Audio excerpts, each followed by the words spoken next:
Olá, turminha linda! Meus amores, que bom estarmos juntinhos novamente. Espero que vocês estejam aí ansiosos pela nossa aula de hoje, tá certo, gente? Hoje nós vamos ter uma aula bastante interessante, porque hoje nossa aula vai ser na disciplina de oficina de negócios. Então, atentos aí para a nossa aula de hoje. Hoje nós vamos ter grandes conhecimentos acerca de nossos empreendedores brasileiros bem-sucedidos.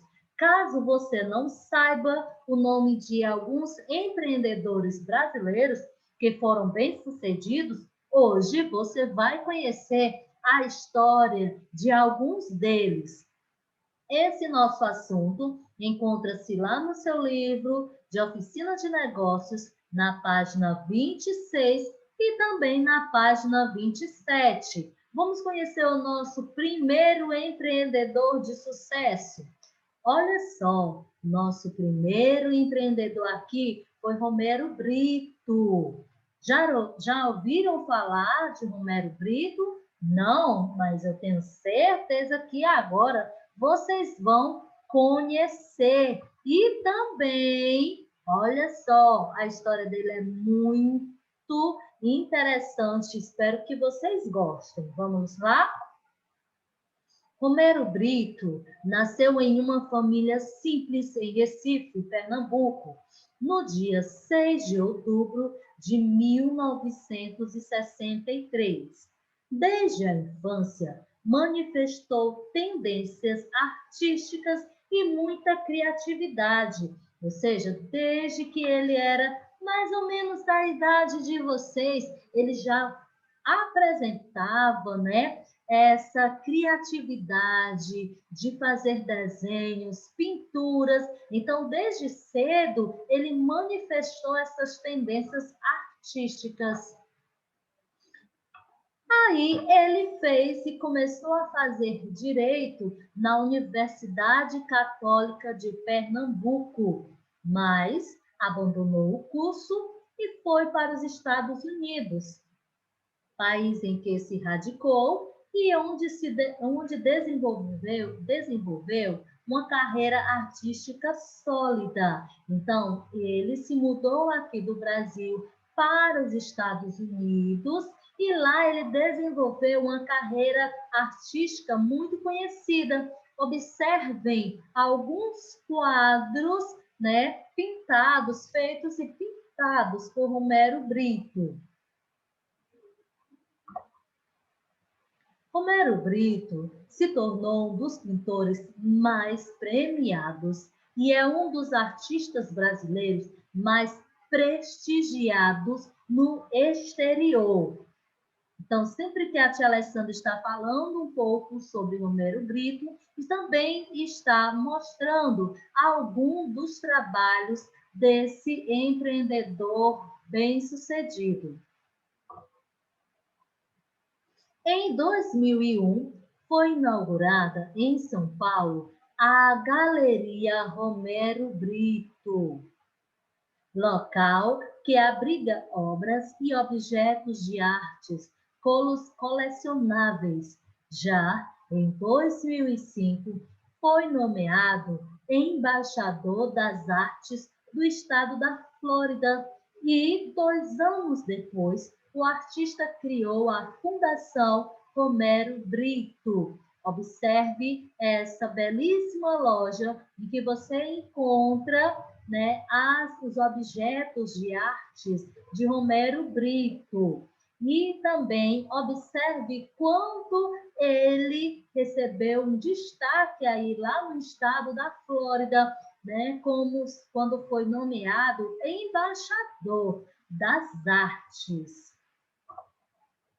Chamado também de artista pop brasileiro, Romero é muito conceituado nos Estados Unidos e teve quadros adquiridos por muitas celebridades norte-americanas, como Madonna, Michael Jackson e Arnold Schwarzenegger. Então, observe aí a foto ao lado de Romero com o artista Michael Jackson.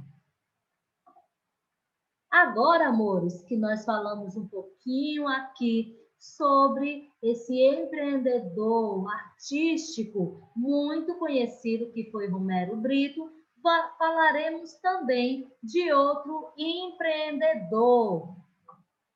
No caso aqui, falaremos sobre Tarsila do Amaral. Tarsila do Amaral, ela nasceu em Capivari, interior de São Paulo, no dia 1º de setembro de 1886. Estudou em São Paulo, depois frequentou o Colégio Sacré-Cœur em Barcelona, na Espanha.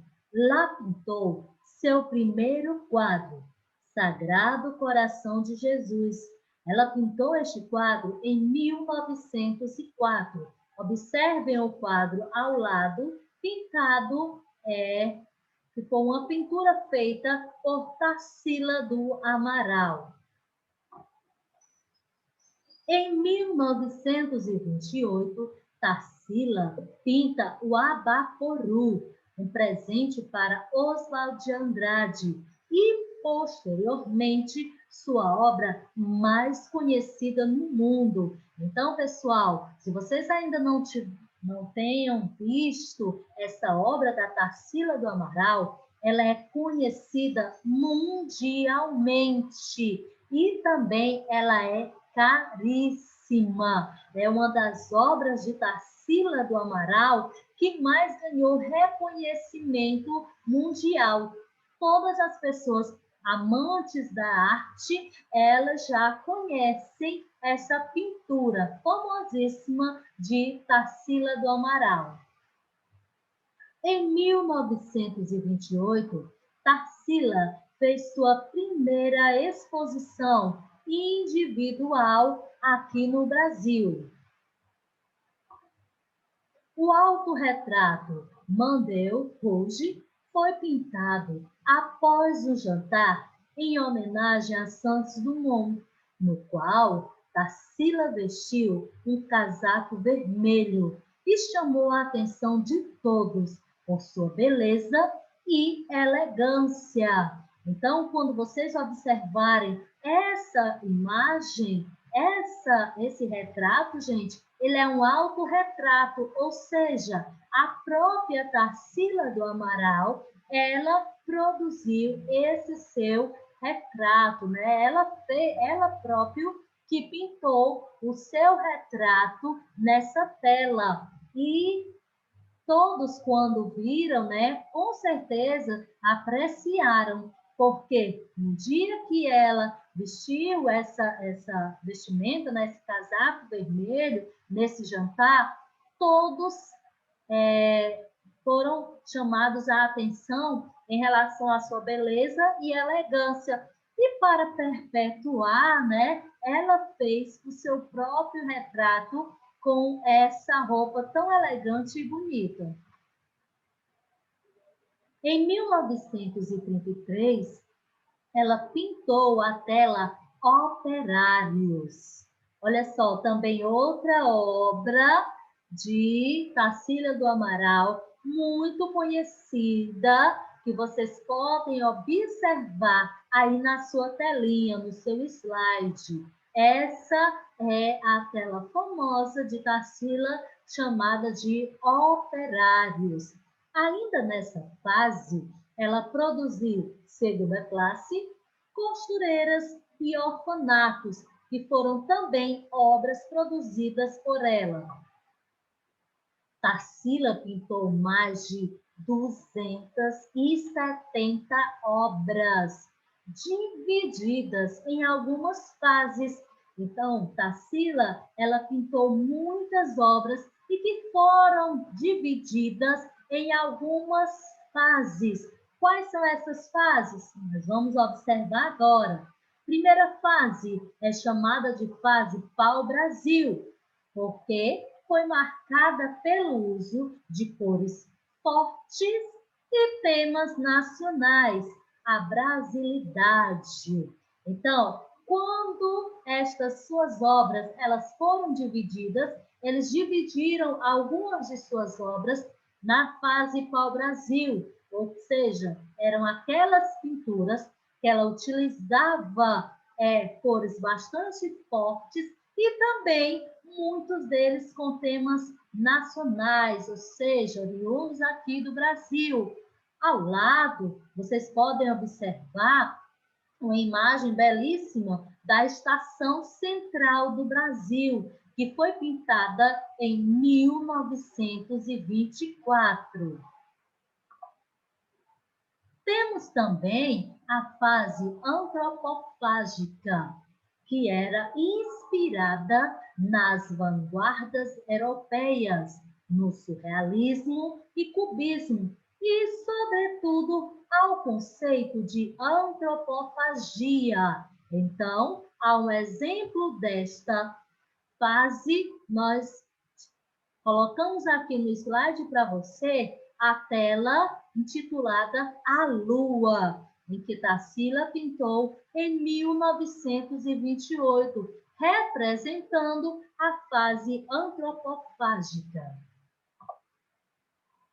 Também ela teve a fase da pintura social, que era focada nos temas cotidianos e sociais do país. Aí também nós temos uma imagem muito utilizada nos nossos livros, né, de português, quando queremos falar também sobre Tarsila do Amaral. Ela também teve essa fase em que ela pintava os temas cotidianos, os temas sociais do seu país. Tarsila do Amaral, ela faleceu no dia 17 de janeiro de 1973, em São Paulo, aos 86 anos. É reconhecida atualmente como uma das grandes representantes do modernismo no Brasil. Observe essa imagem que é intitulada de Cuca, que foi pintada em 1924. Então, Tarsila, ela é reconhecida como uma das grandes representantes do modernismo no Brasil. Então, vocês podem observar aí que Tarsila também faz parte do nosso grupo de empreendedores brasileiros bem-sucedidos. Agora falaremos um pouquinho sobre Cândido Torquato Portinari.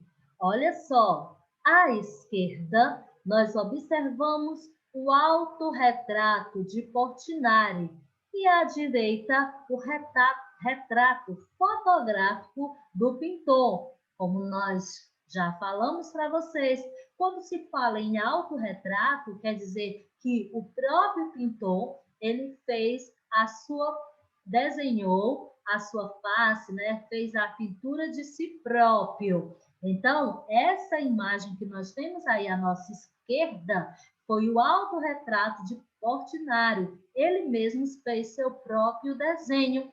E à direita nós podemos observar aí o retrato fotográfico do pintor. Olha só como realmente o próprio Portinari ele desenhou aí com a riqueza de detalhes, né, a sua própria imagem.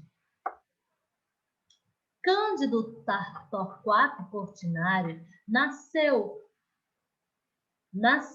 no dia 30 de dezembro de 1903 em uma fazenda de café na cidade de Brodowski, no interior de São Paulo. Filho de italianos, Portinari veio de uma família humilde e era o segundo filho de 12 irmãos. Observe aí a imagem ao lado de uma de suas obras intitulada Serenatas, desenhadas e pintadas em 1925. Portinari deixou São Paulo aos 15 anos e fixou residência no Rio de Janeiro, onde se matricula na Escola Nacional de Belas Artes. Aos 20 anos, Cândido já era prestigiado pela crítica nacional. Em 1928, conquistou o Prêmio de Viagem ao Estrangeiro da Exposição Geral de Belas Artes. Observem ao lado outra imagem, né, desenhada por Portinari, né, outra pintura feita por Portinari, intitulada Café, realizada em 1935. Morou em Paris e outras cidades europeias, onde conheceu artistas além de Maria Martinelli, uruguaia, com quem se casou e viveu toda a vida. Regressou ao Brasil em 1931 e, nessa época, passou a valorizar mais as cores em seus trabalhos. Aí temos a imagem Chorinho, realizada em 1942. Em 1935, Cândido Portinari recebeu uma menção honrosa na Exposição Internacional do Carnegie Institute de Pittsburgh, nos Estados Unidos. Após isso, produziu 3 grandes painéis para o Pavilhão do Brasil na Feira Mundial de Nova York, em 1939. Temos ao lado a imagem intitulada Flautista, realizada em 1934. O pintor é convidado por Oscar Niemeyer em 1944 a contribuir com suas obras para o complexo arquitetônico da Pampulha, em Belo Horizonte, Minas Gerais. Nesse projeto, destacaram-se as composições sacras São Francisco e Via Sacra na Igreja da Pampulha. A década de 50 marcou a vida de Cândido. É nessa época também que ele realiza os famosos murais Guerra e Paz, de 1953 a 1956, para a sede da ONU em Nova York. Olha só, detalhe aí ao lado. Portinari pintou os 2 painéis Guerra e Paz com aproximadamente 10 por 14 metros cada um. Olha que belíssimos painéis que Portinari desenhou. Posteriormente, também em Nova York, em 1955, Portinari é honrado com a medalha de ouro da International Fine Arts Council na categoria Melhor Pintor do Ano. Importante ressaltar que Portinari foi o único artista brasileiro convidado para a exposição 50 anos de arte moderna em Bruxelas, em 1958. Olha como foi importantíssimo o trabalho de Portinari. Portinari pintou quase 5.000 obras e conseguiu prestígio nacional e internacional, dificilmente igualado no Brasil. Tornou-se renomado ao explorar temáticas brasileiras, que inclui a luta das classes dos trabalhadores nas plantações, favelas e cidades. Além disso, produziu obras relacionadas com as lembranças de infância em sua terra natal. Por fim, em meados de 1962, Portinari aceita uma encomenda da Prefeitura de Barcelona. Contudo, seu nível de intoxicação pelas tintas torna-se fatal e ele falece nesse ano, em 6 de fevereiro, aos 58 anos. Então, gente, nós vamos observar agora as nossas atividades no livro, na página 28. A tia Alessandra mostrou para vocês aqui alguns dos nossos empreendedores brasileiros. Nós falamos sobre três: Romero Brito, Tarsila do Amaral e Cândido Portinari. Espero que vocês tenham gostado da história de cada um deles. Muito importante conhecer também a história de pessoas brasileiras que conseguiram êxito, conseguiram sucesso na sua jornada. E lá na página 28 do seu livro de produção de oficina de negócios, você irá pesquisar em revistas ou na internet as obras do grande pintor brasileiro Romero Brito e faça uma releitura de uma delas no espaço abaixo. Capriche! Ou seja, o que é que você vai fazer? A tia Alessandra até mostrou algumas obras de Romero Brito nos nossos slides, mas se você quiser pesquisar outras obras, fique à vontade. Você vai escolher uma destas obras e você vai desenhar, tá certo? Tia Alessandra, eu posso colar? Eu posso recortar? Não, gente, eu quero ver a criatividade de vocês. Vocês irão fazer o desenho e utilizar as pinturas. Quando você faz uma releitura, você pega aquele trabalho e você mesmo tenta desenhar e fazer com as pinturas, tá certo? Façam com as pinturas também originais. Ele utilizava várias cores aos seus trabalhos. Vocês podem fazer isso também. Olha lá, gente, que eu quero ver esse trabalho aqui de vocês. Uma bem bonita, escolha aí uma das imagens mais bonitas de Romero Brito.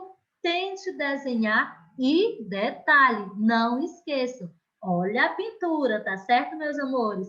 Então, meus queridos, Deus abençoe a vida de vocês. Um grande beijo e até logo mais.